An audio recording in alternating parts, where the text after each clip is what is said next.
Assalamualaikum warahmatullahi wabarakatuh. Alhamdulillahi rabbil alamin.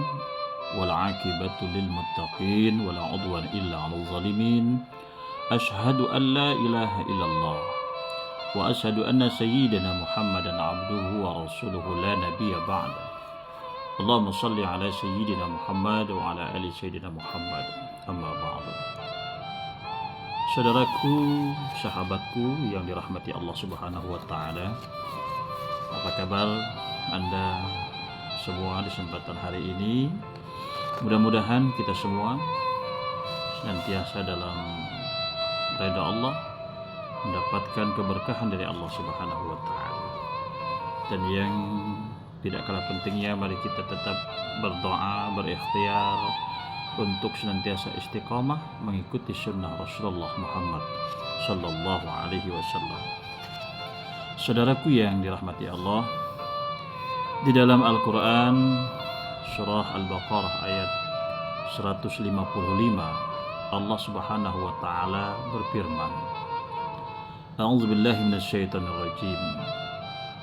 وَلَنَبْلُوَنَّكُمْ بِشَيْءٍ مِنَ الْخَوْفِ وَالْجُوعِ وَنَقْصٍ مِنَ الْأَمْوَالِ وَالْأَنفُسِ وَالثَّمَرَاتِ وَبَشِّرِ الصَّابِرِينَ. Dan sungguh akan kami berikan cobaan kepadamu, kata Allah, dengan sedikit ketakutan, kelaparan, kekurangan harta, jiwa dan buah-buahan. Dan berikanlah kabar gembira bagi orang-orang yang sabar. Saudaraku, di dalam kehidupan di dunia ini pasti siapapun kita pernah dan akan selalu diuji oleh Allah Subhanahu wa taala. Kadang kita diuji oleh Allah dengan kebahagiaan, tetapi tidak kalah sering juga kita diuji oleh Allah dengan ketidakbahagiaan. Kadang ujian yang didatangkan oleh Allah itu tidak sesuai dengan keinginan kita. Yang namanya ujian itu, saudaraku, bukan hanya ketidakbahagiaan saja. Kita mengalami kebahagiaan itu ujian dari Allah Subhanahu wa taala. Karena Allah ingin mengetahui apakah kita mampu menjaga, menjalani ujian Allah ini dengan cara yang baik. Apakah kita akan lolos dari ujian Allah Subhanahu wa taala ini? Banyak orang lulus ketika diuji dengan ketidakadaan, tetapi tidak kalah seringnya orang menjadi tidak lolos, tidak lulus ketika dia diuji dengan keadaan, dengan harta yang banyak, pangkat, harta, jabatan yang tinggi. Atau sebaliknya, ketika ada harta, ketika kaya, ketika materinya cukup, dia dekat dengan Allah Subhanahu wa taala. Tetapi ketika Allah angkat ujian itu semua dengan ketidakadaan, kemiskinan, kemelaratan, ketidakberdayaan, dia jauh dari Allah Subhanahu wa taala. Ini banyak hal yang terjadi. Oleh karena itu, mari kita bermuhasabah sejenak, saudaraku, tentang apa yang telah kita lakukan dalam hidup ini, terutama sebagai hamba Allah Subhanahu wa taala dalam melaksanakan perintah dan menjauhi larangan Allah. Karena seringkali kita mendahulukan keinginan, tetapi kita seringkali mengabaikan kewajiban kita selaku hamba Allah Subhanahu wa taala. Kita seringkali mengedepankan doa-doa yang baik-baik saja, keinginan-keinginan yang kita panjatkan ke hadirat Allah, keinginan-keinginan yang baik-baik saja. Tetapi seringkali kita abai, kita lupa. Apakah kita sudah melaksanakan perintah Allah, meninggalkan larangan Allah, atau belum? Nah, ini yang harus kita introspeksi diri. Jadi jangan sampai kita hanya berdoa kepada Allah untuk hal-hal yang baik, tetapi kita abai dengan perintah Allah. Larangan Allah malah kita lakukan. Bahkan seringkali kita mencampur adukkan. Di satu sisi kita terkadang taat kepada Allah, tapi di satu waktu lain kita seolah-olah tidak pernah dekat dengan Allah Subhanahu wa taala. Kita abaikan perintah Allah Subhanahu wa taala. Kita takut boleh, takut kekurangan harta, takut kekurangan makan, minum, takut kekurangan buah-buahan, tidak ada anak dan lain sebagainya. Tetapi jangan sampai rasa takut itu menjadikan diri kita menjadi tidak taat kepada Allah Subhanahu wa taala. Seluruh makhluk di dunia ini sudah diatur rezekinya oleh Allah Subhanahu wa taala, dan Allah sudah tahu takaran maksimal yang mampu kita jalani, dan Allah sudah mengingatkan di dalam Al-Quran, la yukallifullahu nafsan illa wus'aha. Allah itu tidak akan membebani kita dengan permasalahan, kecuali itu kita mampu, karena Allah sudah yakin kita mampu untuk menjalani setiap masalah, setiap cobaan, setiap ujian yang ada di dalam dunia ini. Dan sekali lagi, saudaraku, yang namanya ujian Allah itu bukan hanya yang tidak baik saja. Kaya itu ujian dari Allah. Kita memiliki ilmu yang tinggi itu ujian dari Allah. Punya pangkat, punya jabatan yang tinggi itu ujian dari Allah. Jadi ujian itu bukan hanya ketika kita tidak ada saja. Kita ini seringkali menganggap ujian itu ketika kita sakit, saya sedang diuji oleh Allah. Padahal sehat itu ujian dari Allah. Bisakah kita memanfaatkan nikmat sehat ini dengan baik? Atau malah sebaliknya, ketika sehat kita lupa dengan Allah, lupa dengan kewajiban kita sebagai hamba Allah Subhanahu wa taala. Nah, baru ketika sakit kita mulai, ya Allah, sehatkan aku ya Allah. Kalau aku sehat, aku nak beribadah ya Allah, aku ingin beribadah ya Allah. Ketika kita punya harta, itu ujian dari Allah. Bisakah kita memanfaatkan harta itu untuk hal-hal yang baik? Jangan sampai kita malah kufur. Kita merasa seolah-olah harta itu milik kita. Tidak mau kita keluarkan sedikit saja untuk membantu saudara-saudara kita. Nah, kalau ini terjadi berarti kita tidak lulus ketika diuji dengan harta yang berlebih.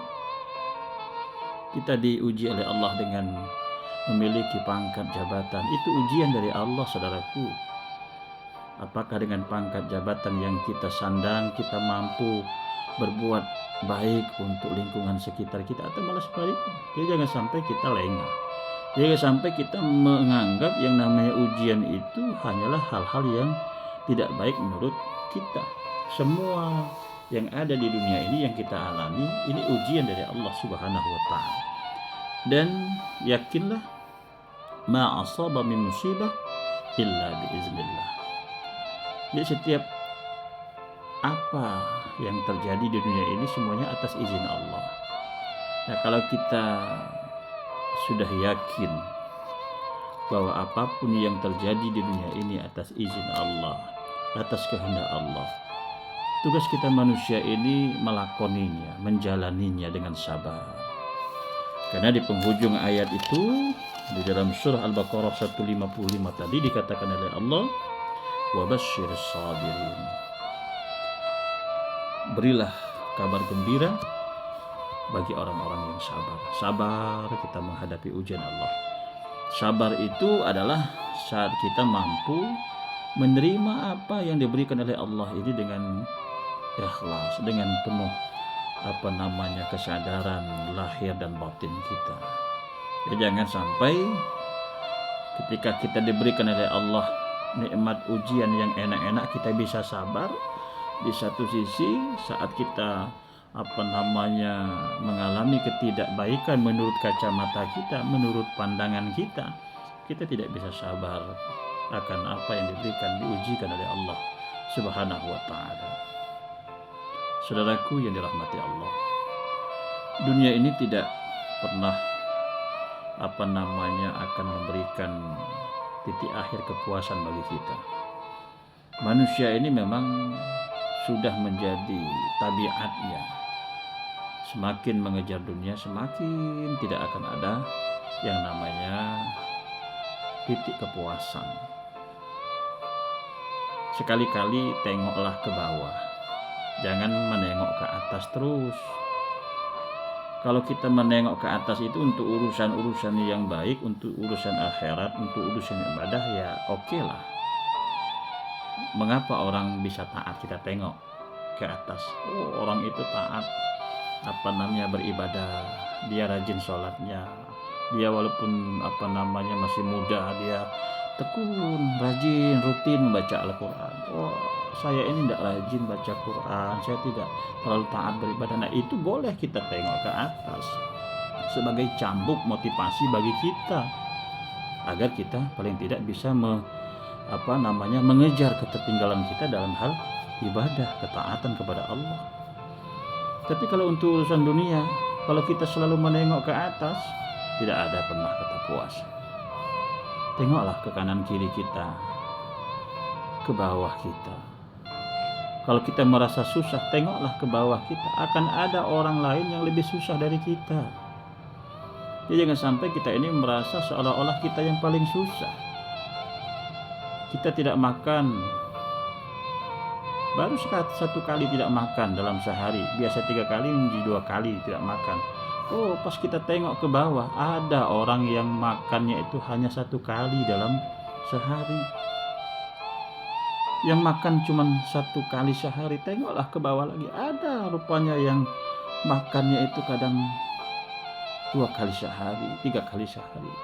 Nah, kalau kita selalu menyikapi seluruh ujian oleh Allah Subhanahu wa Ta'ala ini dengan cara seperti ini, mudah-mudahan akan ada tumbuh rasa syukur, rasa qanaah di dalam diri kita, dan kita pun menyadari bahwa setiap apa yang diujikan oleh Allah itu pasti nanti akan kita pertanggungjawabkan di hadapan Allah Subhanahu wa Ta'ala. Jadi ketika kita diberikan cobaan-cobaan yang kurang sesuai dengan keinginan kita, jalani itu dengan ikhlas dan sabar. Mudah-mudahan dengan kesabaran kita, Allah akan memberikan peluang bagi kita untuk lebih dekat kepada Allah Subhanahu wa Ta'ala, lebih dekat kepada Rasulullah. Karena Islam akan selalu mengajarkan kesabaran, keikhlasan bagi kita, dan Allah suka dengan orang-orang sabar. Tapi sabar itu sekali lagi bukan berarti kita duduk manis menunggu takdir, tidak. Sabar itu tentunya harus diiringi dengan ikhtiar dan doa, dan hasil akhirnya kita bertawakal kepada Allah Subhanahu wa Ta'ala. Mudah-mudahan saudaraku, kita semua akan senantiasa dimudahkan oleh Allah dalam seluruh aktivitas hidup kita ini, aktivitas yang positif, aktivitas yang baik. Kita akan dimudahkan oleh Allah untuk menuju kepada ketaatan kepada Allah Subhanahu wa Ta'ala dan ketaatan kepada Rasulullah Muhammad sallallahu alaihi wasallam. Dan mari kita berdoa, mudah-mudahan kita akan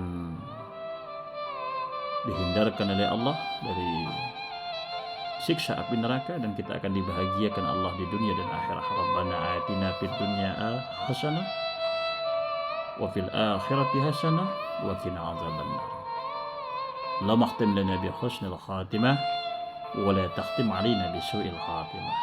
Ini saja renungan kita di kesempatan hari ini. Mudah-mudahan ini ada manfaat bagi kita semua, paling tidak ini dapat menjadi nasihat bagi diri saya pribadi, sehingga insya Allah kita semua akan lebih baik lagi di masa-masa yang akan datang.